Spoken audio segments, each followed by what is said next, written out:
All right, I apologize for being gone, but that's the way it is with kids. I got doctor's appointments, everything else. So we're going to do a little flipped lesson for chemistry today. And we're going to focus on the first half of section 4.3. But before we jump into that, what I want to review is what we talked about quantum numbers yesterday. All right, we talked about quantum numbers, and quantum numbers are what? They are the address of the electron. So quantum numbers is kind of going to give us the position of the electron. Now, why is the electron important? Because that's what dictates how a chemical reaction occurs. All right, we're not as much worried about protons and neutrons. We're worried about electrons. And the quantum numbers give us kind of an idea of where the position of the electron is, so we can pinpoint it, so we can study it and figure out what's happening when it's going through a chemical reaction. Now, yesterday we talked about quantum numbers, and let's review a little bit. We have orbitals, or excuse me, we have sublevels, orbitals, and then the number of electrons. Now, you might want to say that's hashtag, but that's also the pound sign, which is also a number of electrons. So, what are our sublevels? Remember, they start with letters. Our sublevels start with letters. Our sublevels are S, P, D, and F. S, P, D, and F. Our sublevels, S, P, D, and F. Then, do you remember? Orbitals. How many orbitals does our first or sublevel S have? 1. How many does our P have? 3. How many does D have? 5. Are we starting to see a pattern? How many does F have? 7. What if I told you the next sublevel was G? How many orbitals would it have? Right, 9 is correct. You don't need to worry about that. That was just a hypothetical question. Then, remember that each orbital can hold up to 2 electrons. So if S has 1 orbital, what's the maximum number of electrons that can fit in S? 2. What's the maximum number that can fit in P? 6. 5 times 2, 10. And what's the number that can hold in F? 14. So these numbers are going to come into play today as we start figuring out what we call electron configuration, or the order of electrons for each individual atom. So our sublevels S, P, D, and F. Our orbitals for S, 1, 3, 5, and 7 as we go down. And each orbital can hold 2 electrons. Now, why does that come into play? Because we're going to start talking about the rules. All right, the rules of electron configuration. Now, before we start talking about the rules, I kind of want to talk about the order. All right? Yesterday, we talked about energy levels. All right, energy levels are just whole numbers. So 1, 2, 3, 4, 5. So if I give you an example, like we could talk about, 1, I don't want to use 1. Let's go 3px. What does the 3 represent? The 3 represents the energy level. What does the p represent? The P represents the sublevel.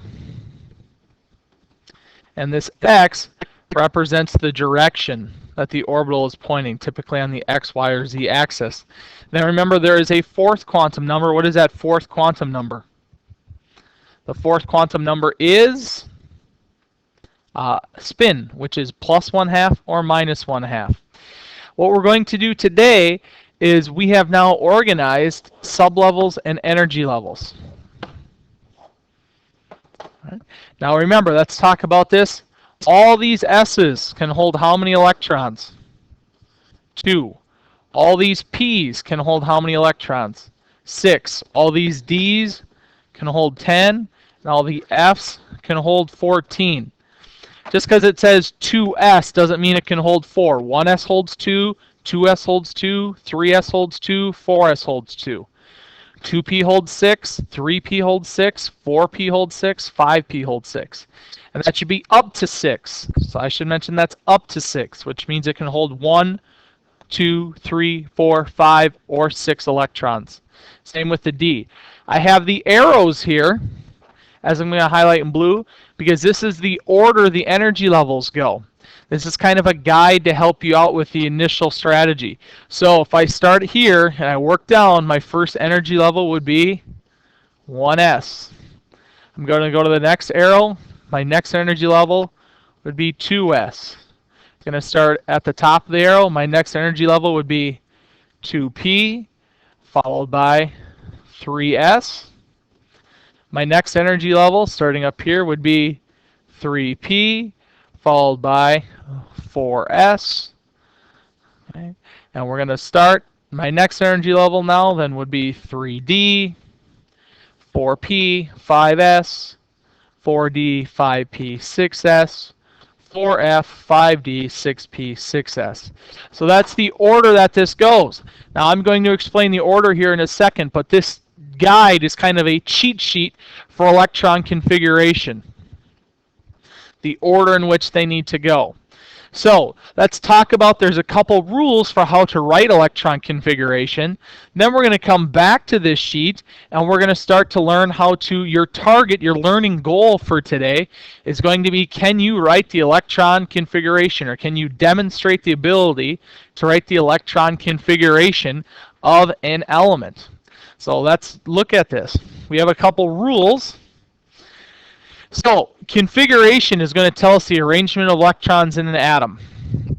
When we are writing these electrons, we're assuming it's only in the ground state. We're not in the excited state. We're only focused in the ground state.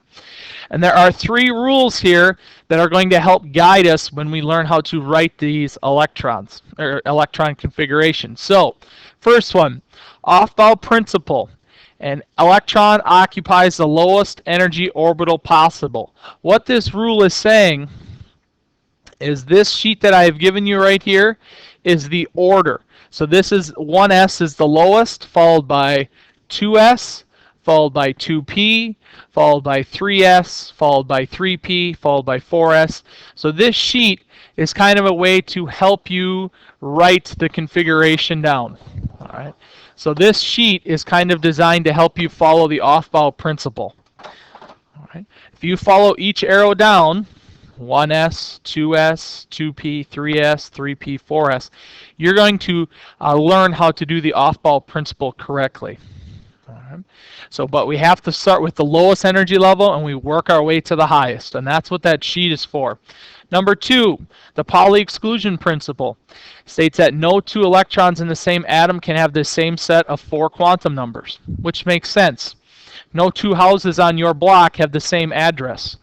So the Pauli exclusion principle is stating that no 2 electrons in the same atom can have the same exact set of 4 quantum numbers. They may share 3 out of 4, but the 4th one is going to be different. So every electron has to have a different set of quantum numbers.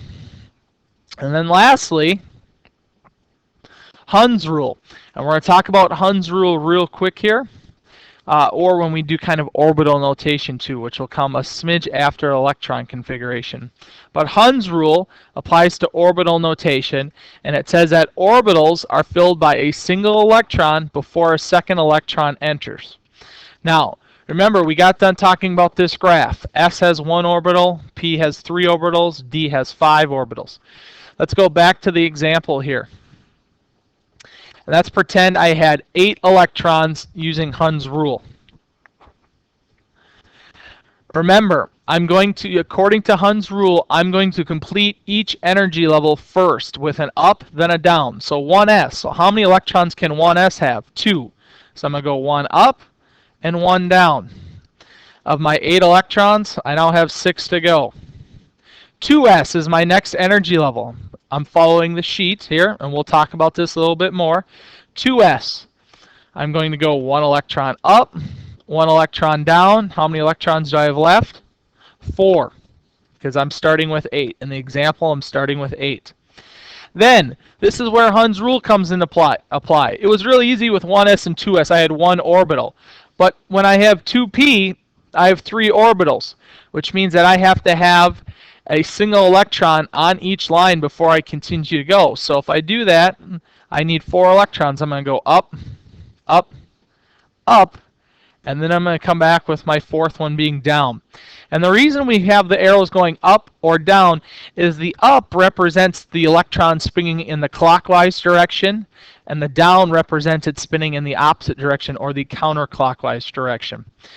So this was the correct way to do it. A lot of times what I'm going to see is people doing this, where they just go up, up, up, up, up,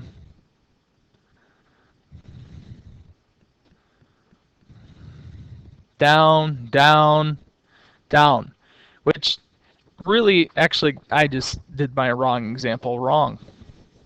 All right, let's start over here. The wrong way to do it, 1s, 1s, up, down. That's right. That's so far, that's right.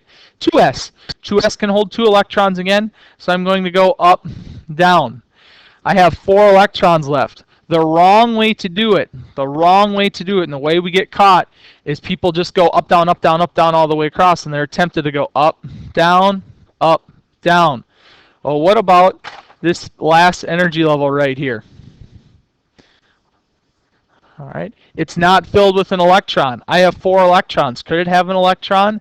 Absolutely. So Hunds rule is kind of explaining that you have to, when you have an energy level, you have to have 1 electron on each line before you go ahead and do a second one.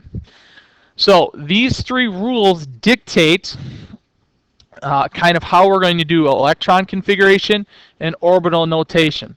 So we're going to use the chart that we learned yesterday, coupled with this chart, to go ahead and do a couple of examples of electron configuration. All right, so electron configuration. Here's what we're going to do. We're going to do electron configuration. We're going to use this sheet. Make sure we follow through with Aufbau's principle. And electron configuration, when we do it, is going to be represented by lines and arrows. And the lines represent the orbitals, and the arrows represent the electrons. All right? So we have 2 examples of electron configuration. 1s2 on the left-hand side, and on the right-hand side, 1s2, 2s2, 2p6, 3s2, 3p5. What does that all mean? Well, we know the 1, or the first number, represents the energy level. The letter represents the sublevel. The number above here represents the number of electrons in that sublevel. So, if I asked you how many total electrons are in the 1s2 configuration, your answer would be 2. 2 electrons. Then the second follow-up question would be, how many electrons, what element is 1s2? Well, what element has 2 electrons? Remember, for the elements, the atomic number equals the number of protons, and the number of protons equals the number of electrons. So, what atom or what element has an atomic number of 2? Helium. All right. If we go over to the next example here, we have 1s2, 2s2, 2p6, 3s2, 3p5. 2, 2, 6, 2, 5. Add those up. How many total electrons do you have? 4, 10, 17. 17 electrons. What element has an atomic number of 17? Chlorine. So this is the configuration for chlorine. So let's do a couple of examples here going the other direction. All right, our example. Show the electron configuration and orbital notation for boron. Well, let's start with boron. What's the atomic number of boron? We look on the periodic table. The atomic number of boron is 5, which means that boron has 5 electrons. So first, I'm going to do my electron configuration. I'm going to go over to my sheet here, and I'm going to look at it. Remember, all the S's have 2, all the P's have 4, all the P's have 6, All the D's have 10, all the S have 14, and that's up to that number. So S's can have 1 or 2, P's can have 1, 2, 3, 4, 5, or 6. D's can have anywhere from 1 to 10, and F's anywhere from 1 to 14. So we know that boron has 5 electrons. So we're going to start our configuration right here. 1s. What's the maximum number of electrons that 1s can have? 2. So we're going to write 1s, 2. Next up, we're going to continue here. We're going to start down our next energy level, 2s. What's the maximum amount of electrons that 2s can hold? Again, 2. So now we're at 4 electrons. How many more electrons do we need? 1. So we're going to go to this energy level right here. 2p. How many can 2p hold? 2p can hold up to 6, but how many do we need? 1. So we go 1s2, 2s2, 2p1. And that's our electron configuration. If we are to do our orbital notation, what we have to do is, let's go back to this chart. Orbitals are represented by lines. Electrons are represented by arrows. So remember, S has 1, P has 3. So if we go back to our example, 1s, I'm going to draw one line for an orbital. I'm going to go 1s. 2s, again, S can only have 2 lines. And then for P, I'm going to draw 3 lines because it has 3 orbitals. And then I'm going to go ahead and put in my arrows. My arrows are my electrons. Well, on my 1s, how many electrons do I have? 2. So I'm going to go up, down. That's filled. I'm going to go to 2s. How many electrons do I have? 2. I'm going to go up, down. Last one, P. How many electrons do I have? 1. So I'm simply going to go up. All right. Now that's a general example of how we do electron configuration and orbital notation. We have electron configuration right here. We have orbital notation right here. All right. What I would like to do is I'd like to do at least one more example with you guys. All right. So here's our example. In the notes, I think it's, let's see here. What should we do in the notes?